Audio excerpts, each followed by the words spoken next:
오늘은 정승의 대명사로 불리는 황희의 이야기입니다. 먼저 황희와 관련된 재밌는 야사부터 하나 보시죠. 1392년 고려는 이성계의 회군으로 멸망하게 됩니다. 이때 72명의 고려 신하들은 자국에 대한 충성을 바치기 위해 두문동이라는 깊은 산골로 숨어 들어가죠. 바로 두문동 72연입니다. 그 모습은 마치 고려 왕조를 위한 선비들의 마지막 발악과도 같았죠. 그곳에는 고려의 젊은 선비 황희도 있었습니다. 황희는 애초부터 조선 건국에 반대를 표하던 인물이었죠. 하지만 조선의 간청의 신념을 꺾고 황희는 결국 조선 조정으로 들어갔다는 이야기입니다. 황희를 제외한 두문동 선비들은 이성계가 모두 불태웠다고 전해지죠. 이렇게만 들어보면 신빙성을 넘어 일단 흥미롭습니다. 만국의 충자를 지키려는 선비들의 수모를 다룬 이야기니 말이죠. 또 조선 건국 당시 혼란했던 상황을 미뤄보면 꽤 그럴듯해 보이기도 합니다. 하지만 두문동 72연에 대한 이야기가 영조 때에 처음 등장했다는 점과 입에서 입으로 구전된 이야기라는 점을 미뤄봤을 때 사실이라고 단정하기는 어렵죠. 무엇보다 이야기가 계속 바뀝니다.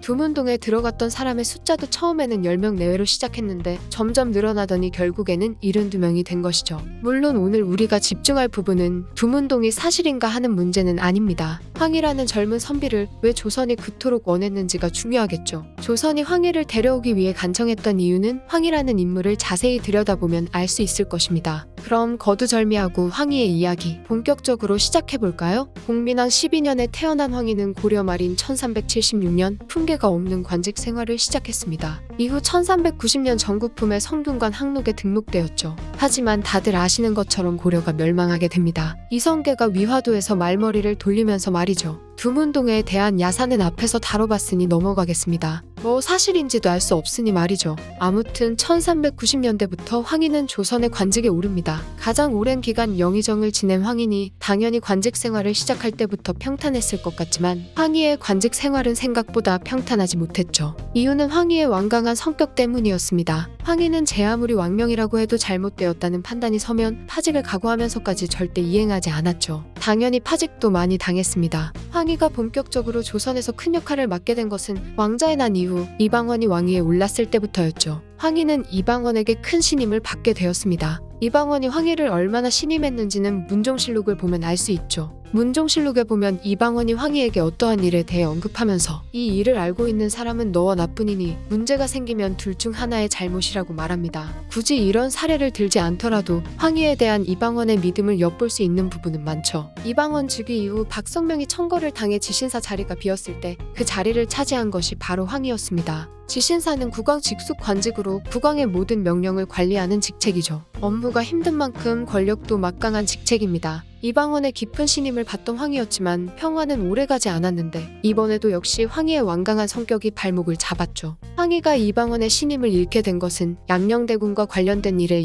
엮이면서였습니다. 이방원의 세 아들이 모두 요절한 이후 양녕대군이 장남이 되면서 세자 역시도 자연스럽게 양녕대군의 자리가 되었죠. 하지만 익히 알고 계시는 것처럼 양녕대군은 임금의 자리에 어울리는 사람이 아니었습니다. 행실이 너무도 불량했고 수차례의 폐륜까지 저질렀던 인물이죠. 세간에는 자신의 동생인 이도에게 세자 자리를 주기 위해서 양아치처럼 굴었다는 말도 있지만 이것은 조선 왕조에서 세자 폐유라는 치부를 가리기 위해 의도적으로 미화한 것입니다. 사실은 양녕대군이 그냥 생 양아치였던 것이죠. 아무튼 양녕대군이 어리와의 스캔들로 세자 자리에서 쫓겨날 위기에 처했을 때 황희는 양녕대군을 감싸고 돌았습니다. 이방원은 자신의 아들을 자기 손으로 내치는 것도 힘든데 자기가 제일 신임하던 신하마저 자신에게 대드니 심적으로 많이 힘들었겠죠. 결국 황희는 이방원에게 대든 일로 파직되어 유배까지 떠났습니다. 물론 완전히 외딴 곳으로 유배시키진 않았고 황희의 고향인 전라도 남원으로 유배지를 정해주었죠. 비록 마음은 틀어졌지만 끝까지 의리를 지킨 것입니다. 그런데 이 사건은 결과적으로 이방원과 황희의 유대를 더욱 끈끈하게 만들었죠. 모두가 폐유시키길 원하던 양녕대군을 홀로 감싸던 황희의 모습에서 이방원은 충신의 모습을 봤던 것입니다. 모두가 아니라고 말해도 혼자서 맞다고 답할 수 있는 배짱과 완강한 신념을 말이죠.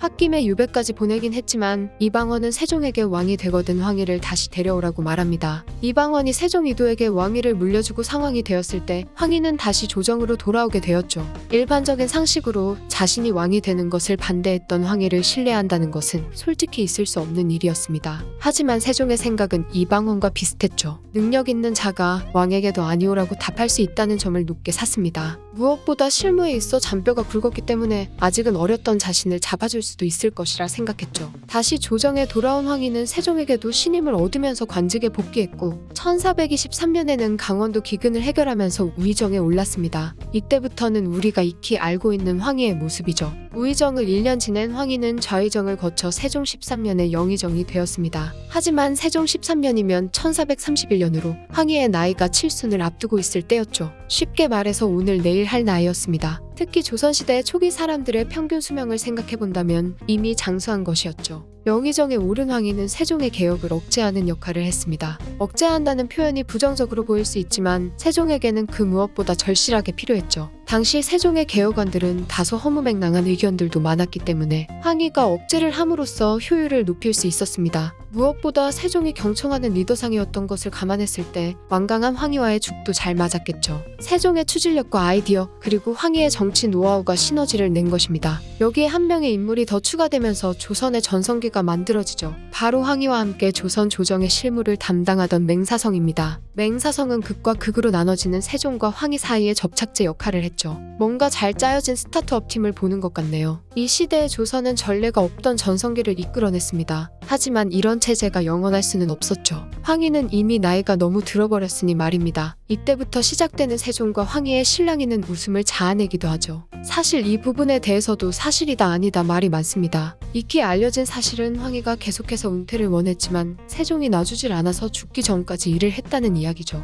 은퇴 좀 하게 해달라고 울부짖는 황희에게 세종은 가마를 보낼 테니 그걸 타고 출근하라거나 자택근무를 허락해주는 등 황희가 끝까지 일할 수 있도록 환경을 만들었습니다.